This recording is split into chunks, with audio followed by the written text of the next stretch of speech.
We're here to get you smart, fast. You want to cut through all the noise and really understand what matters? Then yeah, you're definitely in the right place. Mm-hmm. Today, we're diving into something that, well, it shapes pretty much everything around us, often without us even noticing. Cultural differences and traditions. Right. It's like this invisible force. Exactly. Think of this as maybe unlocking a hidden code, helping understand why the world works the way it does. And our mission today is pretty straightforward. We want to pull out the really essential insights about cultural differences. We've gone through a pretty detailed explanation, and we're here to give you those key takeaways. The stuff you actually need to know. Yeah, the stuff that helps you navigate our world, which is, let's face it, increasingly connected. And it really is, isn't it? I mean, this isn't just some academic thing. We interact across borders constantly now. Oh, absolutely. Whether it's, people migrating, international business, or even just chatting online with someone halfway across the world. Yeah, digital communication is huge now. And understanding where someone's coming from, culturally speaking, that can make a huge difference, right? Avoiding those awkward moments or even real misunderstandings. Definitely. It's really more than just, being polite. It's fundamental for clear communication and for building actual relationships when different viewpoints are always intersecting. Okay, so let's dig in. When we talk about culture, what are we actually talking about? It feels like such a broad term sometimes. It does, yeah. But at its core, you can think of culture as this dynamic shared system, maybe like the operating system for a society. Okay, I like that analogy. The operating system. Yeah, made up of shared beliefs, values, customs, behaviors, even the physical stuff people create, like artifacts. Yeah. It's the system a group uses to make sense of the world and relate to each other. So it's way deeper than just like the music people like or the food they eat, that surface level stuff. Precisely. I mean, those things are expressions of culture, sure, they're the visible signs, but the culture itself runs much deeper. And crucially, it's learned. We aren't born with it. We absorb it from day one. And it fundamentally shapes how we see things, how we perceive the world, and how we behave. So you're not born knowing how to greet someone. You learn the specific way your culture does it. Exactly that. It's all learned. And you mentioned different parts make it up, like components. Yes, exactly. We can break it down. First up, you have symbols. Symbols, okay. These are basically anything, a word, an image, a gesture that carries a particular meaning, but only because people who share a culture recognize that meaning. Like a national flag, or maybe a religious icon. Perfect examples. A flag is just cloth and color, right? But it evokes shared identity, history, or religious symbols hold immense meaning within specific faiths. Even a company logo is a symbol. Right. A shortcut to a whole set of ideas or feelings for that group. Got it. What's next? Next, and this is a big one, is language. Obvious, maybe, but crucial. Absolutely crucial. It's way more than just how we talk to each other. It's the main vehicle for transmitting culture, generation after generation. So it carries the history, the values. All of it. The nuances, the humor, the worldview, even how we say things, the phrasing we use can reveal so much about our cultural background. Yeah, I can see that. Like idioms or specific ways of expressing politeness must be totally tied to the culture. Definitely. And then related to language and behavior, we have norms. Ah, the unwritten rules you mentioned earlier. Exactly. Social rules. They tell us what's considered acceptable or unacceptable behavior in different situations within that culture. Like how loud you should talk in public, or shaking hands versus bowing. Yes, or even how much personal space you keep between you and someone else when you're talking. Norms give society structure and make interactions predictable. Okay. And what about the deeper stuff, like our core ideas of right and wrong? That brings us to values. These are the really deeply ingrained beliefs about what a culture considers good or bad, right or wrong, desirable or undesirable. So values often explain the norms. Very often, yes. A culture that strongly values, say, community harmony might have norms that discourage public confrontation. Or a culture valuing punctuality will likely have strong norms about being on time. Right. And different cultures can prioritize totally different values, can't they? Absolutely. That's where a lot of the interesting and sometimes challenging differences emerge. Okay, so we have symbols for meaning, language for transmission, norms for behavior, values for judgment. What else is key? Well, there are also beliefs. These are specific convictions or ideas that people within a culture generally accept as true. They might come from religion, tradition, science, ideology. Like believing in a particular creation story, or maybe believing in democracy. Could be either, yeah. And finally, we have customs and rituals. These are the established traditional ways of behaving, often linked to specific events or times. Like how different cultures celebrate weddings or holidays or even funerals. Exactly. Birthdays, religious ceremonies, national holidays, all those practiced traditions fall under customs and rituals. Wow, okay, so all these pieces, symbols, language, norms, values, beliefs, customs, they all weave together. They do. They weave together to shape our cultural identity, how we see ourselves in relation to the group and the world. And that identity then forms our worldview. Precisely. Our worldview is like the lens through which we interpret everything that happens, make decisions, interact with people. It's shaped by all those cultural elements we've been talking about. So someone raised in a culture that really emphasizes, say, group harmony might see a situation completely differently than someone from a culture focused on individual achievement. Totally different interpretations, potentially. Think about it. A collectivist culture might prioritize maintaining group cohesion above almost everything else in a decision. An individualist culture might focus more on personal rights or goals. Can you give another example of that? Right. How identity shapes worldview? Sure.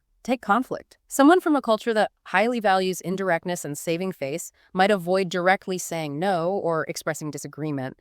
They might talk around the issue, hoping the other person picks up on the cues. Whereas someone from a more direct culture might just state their objection clearly. Exactly. And that person might see the indirect approach as confusing, maybe even dishonest, while the person from the indirect culture might see the direct approach as blunt or rude.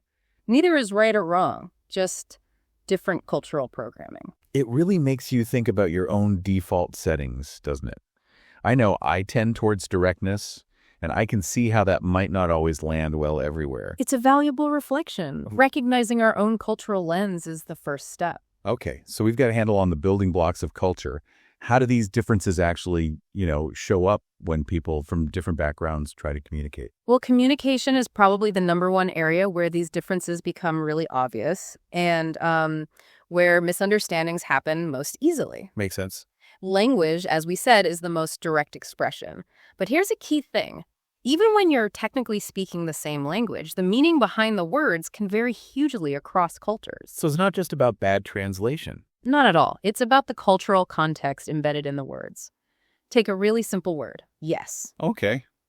Seems straightforward. You'd think, but in many Western cultures, yes generally means I agree or I affirm. Pretty clear. Right. However, in some Asian cultures, for example, saying yes might primarily mean I have heard you or I understand what you're saying. It doesn't necessarily signal agreement at all. Wow. Okay, that's a big one. I can see how that could cause major problems, like in a business negotiation. Huge problems. One side thinks they have a deal, the other is just acknowledging the points being made.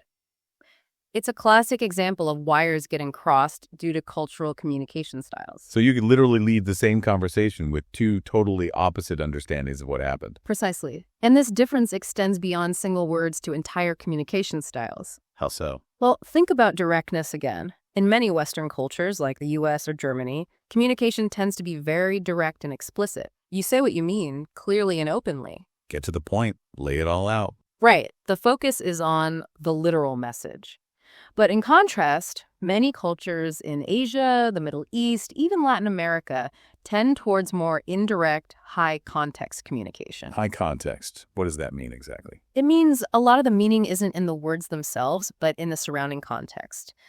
Things like the relationship between the speakers, their shared history, nonverbal cues, the overall situation. So you have to kind of read between the lines, understand the unspoken stuff. Exactly. You rely heavily on context to interpret the message fully. And speaking of unspoken stuff, nonverbal communication is just as important, if not more so. Body language, gestures, facial expressions. All of that. And we often make the mistake of assuming these are universal. They're really, really not. Yeah, this seems like prime territory for accidental offense, doesn't it? Absolutely. It's so easy to trip up without saying a single word. Take eye contact. Okay. What about it? In many Western cultures, making direct eye contact is good. It signals confidence, honesty, that you're paying attention.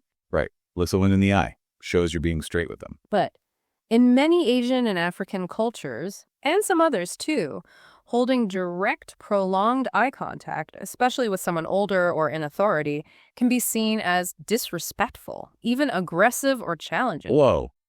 That's basically the complete opposite meaning for the exact same action. Isn't it fascinating? And think how ingrained these things are. You could be trying your best to show respect according to your culture's norms and inadvertently send a completely different negative message in another. It's huge. Okay, what else falls under nonverbal differences? Well, personal space is another big one. The physical bubble we like to keep around ourselves when we interact. Yeah, the comfortable distance. It varies significantly. People from many Latin American or Middle Eastern cultures, for instance, tend to be comfortable standing closer and might engage in more physical touch, like on the arm during conversation, Compared to Umpel. compared to maybe people from Northern European or some East Asian cultures where a bit more physical distance is generally preferred. And you get that awkward dance, right? Where Well- one person keeps moving closer and the other keeps subtly backing away. Exactly. And neither person might consciously realize why they feel slightly uncomfortable. It's just a mismatch in subconscious cultural norms about space. I can definitely picture that. Okay, space? Eye contact? Yeah. What about gestures? Oh, gestures are full of potential pitfalls. A simple hand sign that's positive or neutral in one place can be seriously offensive elsewhere. Like the thumbs up. I feel like I heard that one isn't universal. You heard right. Thumbs up is generally positive in places like the US or UK, means okay or good job. But in parts of the Middle East, West Africa, and elsewhere, it can be quite rude insult. Really? Wow. Okay, note to self. Be careful with the thumbs up internationally. It's a good general rule. Always be mindful that your gestures might not translate. The okay sign, making a circle with your thumb and forefinger, also positive in some places, but offensive in others, like Brazil or Turkey. Man, it really drives home how much communication happens beyond the words. It really does. Okay, so wrapping this part up a bit. Mhm. Culture is this incredibly deep, complex web.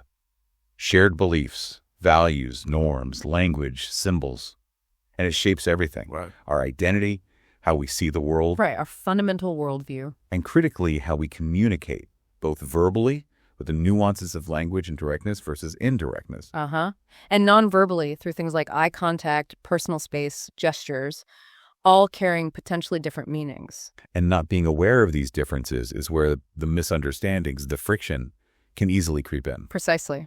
Culture gives us that framework for understanding and interacting. So becoming more aware, developing that cultural sensitivity, it's not just nice to have anymore, is it? No, it seems essential, Yeah. especially now. It helps interactions go smoother, avoids needless conflict, and frankly, just makes things richer. It really does enrich our interactions. It helps us appreciate the diversity of human experience. So a final thought for everyone listening. Yeah. Maybe think about a recent interaction you had. Anything. A meeting, a chat with a neighbor, maybe even something online. Could any of those cultural differences we talked about have been playing a role? Maybe subtly influencing how things went, how you interpreted things, or how they interpreted you. Yeah, that's a great exercise.